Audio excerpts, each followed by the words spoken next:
Greetings to all fans of good movies. In this video, I will tell you about film from 1988 called Big. Baskin, rental delivery. Josh Baskin is an ordinary 12-year-old boy who lives in the suburbs of New York with his parents and younger sister. He also has a best friend named Billy. The boys are neighbors and spend all their free time together. On one of their outings, they notice a familiar girl whom our character likes very much. Hi, Josh. Hi. On the way home, the boys sing their favorite song and dance around playfully, and in the evening before bedtime, they discuss the day they had. On weekends, the whole family goes to the amusement park. In one of the queues, Josh notices his crush and immediately buys a ticket for a ride to go with her. It turns out Cynthia came with a high school guy, and besides, Josh is slightly short for the ride's requirements. The attendant stops him and suggests riding the kiddie carousel instead. Disappointed, Josh takes a solitary walk through the park and notices a peculiar arcade game installed slightly off to the side. I wish I were big. Your wish is granted.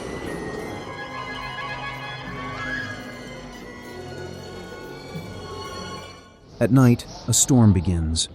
We see that the boy is fast asleep, ignoring the noise outside the window. Upon waking up in the morning, Josh heads straight to the bathroom and, seeing his reflection in the mirror, can't believe what he sees.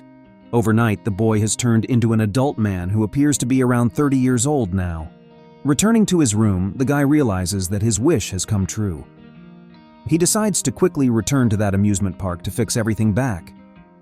Putting on his father's clothes, Josh discreetly goes out onto the street and hops on his bike.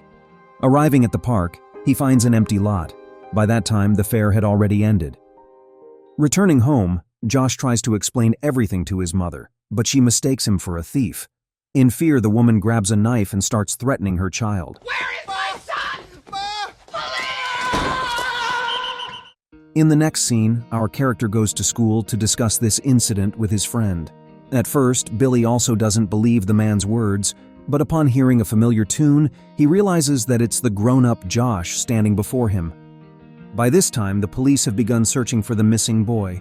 Billy suggests his friend move to the city for a couple of days for safety and in a calm environment find that magical arcade machine.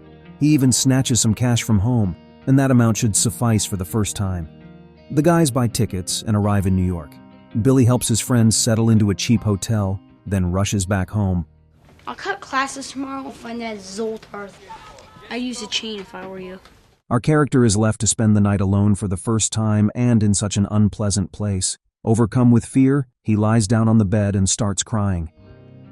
The next day, friends visit all the arcade machines in the city. Failing to find Zoltar, they go to the information bureau to get a schedule of all the mobile attractions in the state. The bureau worker takes their request and informs them that the response will be ready only in a month and a half. I'm gonna be 30 years old for the rest of my life. You may be older than that. Billy suggests his friend don't sit idle during this time and find suitable job. In the cafe, the boys read through various job listings. They settle on a toy manufacturing company. Later, they attend an interview together and fill out Josh's resume.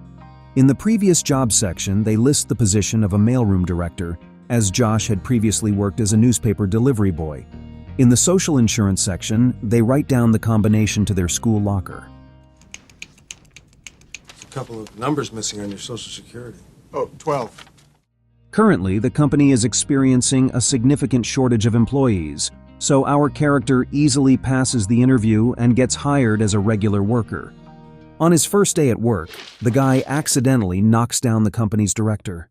Mr. McMillan doesn't scold him for it. Instead, he praises him in front of colleagues for his enthusiasm. Later, Josh calls home to reassure his worried mother. He tells her that everything is fine with her son and that he will soon return home. Our character quickly adapts to his new job, and working in the office turns out to be quite easy for him. At the end of the week, all company employees receive their salaries. $187? They really screw you, don't they? After work, the friends cash their checks and spend their time joyfully, using the money for various entertainments. On the weekend, our character visits a local toy store. He looks like an adult, but starts behaving like a child in the store. Mr. McMillan notices his playfulness and approaches him to talk. It turns out that this store belongs to their company. The guy shares his opinions about the new toys with the director and gives valuable advice on how to improve them. Soon, the two find themselves in front of a floor piano. They both start playing a cheerful melody, and the store visitors watch them with delight. What department did you say you were in? Oh, I'm in computers. After this encounter, Josh receives a prestigious position in the development department. He gets a big office and even has a personal secretary assigned to him. All that is required of him in this role is to play with new toys all day and then voice his opinion. Our character stands out noticeably among the other top managers. While everyone else focuses on marketing reports, charts, and cold statistics, Josh, being a child, can easily determine the success of a future toy just by playing with it. At a meeting, he is the only one who expresses dissatisfaction with the new Transformer, and instead suggests a great idea that is immediately picked up by the rest of the company's employees. Thus, Josh unintentionally ruins the presentation of Paul Davenport, who was speaking at the meeting. Leaving the office, the man complains about this to his girlfriend. It's quite a unique space. The lines are so... We'll take it. So, our character moves to a more prestigious neighborhood, and Billy helps him with the move. Instead of regular furniture, they order various arcade machines, turning the apartment into a small amusement park. Friends continue to spend all their free time together, but now their entertainment reaches a new level. At the company's annual corporate event, Josh stands out among his colleagues. While other careerists discuss gossip, he simply wanders around the hall, tries snacks, and enjoys the moment. Such unconventional behavior catches Susan's attention. She leaves her companion Paul and approaches Josh. They both feel uncomfortable in the setting and leave for the street, where they get into a limousine. In the car, Susan tries to start a conversation with Josh, but he can't sit still for long. Opening the sunroof, he invites her to join him outside. How's my apartment? Love to see where you live. Standing at the door, Susan hints that she doesn't want to rush things, but the guy is not at all against the night together. He also added that he loves to be on top. Upon entering the apartment, the girl freezes at the entrance. She didn't expect to see so many toys in an adult man. Josh, as if nothing had happened, invites his guest to jump on the trampoline with him. This activity makes Susan smile. The couple is having a fun evening. In the next scene, girl is already lying in bed, and Josh, looking at her, runs up and jumps onto the second tier, wishing each other a good night. They fall asleep. At work during lunch break, Paul suggests our character play a game of squash. After explaining the rules, he begins to mock his opponent, but Josh quickly evens the score. Angered, Paul starts a fight. Nice chance! Give me the ball! Give me the ball! After confrontation, Susan tends to the wounds of the injured party. Upon hearing words of gratitude for her kindness, she kisses the guy on the cheek for the first time. In that moment, she decides to break up with Paul. Determined, she goes to his office, returns all his belongings left at her place, and asks for her keys back. What is so special about Baskin? He's a grown-up. It's Josh's 13th birthday. The friends celebrate at a family restaurant. After leaving, Billy suggests continuing the fun, but our character has other plans for the evening. After saying goodbye to his friend, he goes to Susan. We can see that young people are happy with each other. Together, they go to the amusement park and have a great time. Josh is so engrossed with his companion that he completely forgets about the mysterious arcade machine and doesn't notice it as he passes by.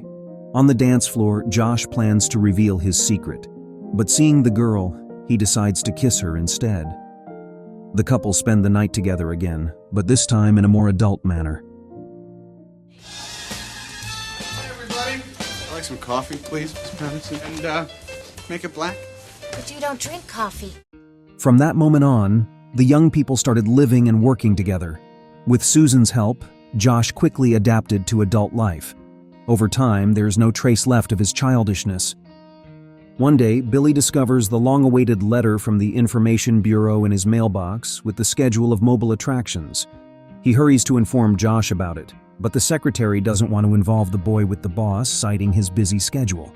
So Billy comes to New York to personally deliver the envelope to his friend. Yeah, I have the key example.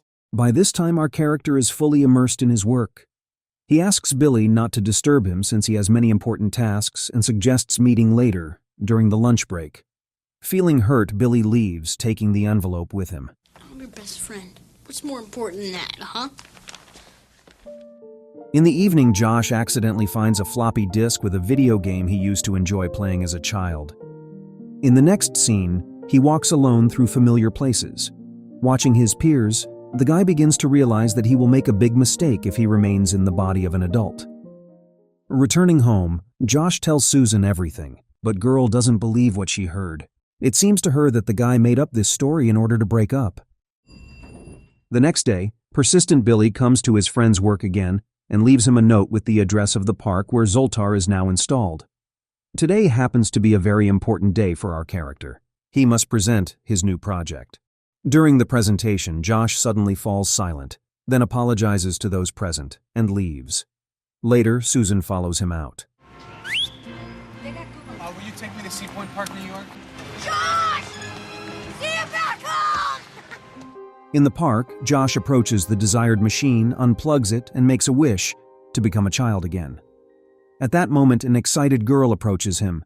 Seeing the arcade game, she starts crying. So, what are you, 15, 16? 13. Josh suggests his beloved to make the same wish and return to childhood with him, but Susan doesn't want to relive her life anew. After calming down, she brings Guy home.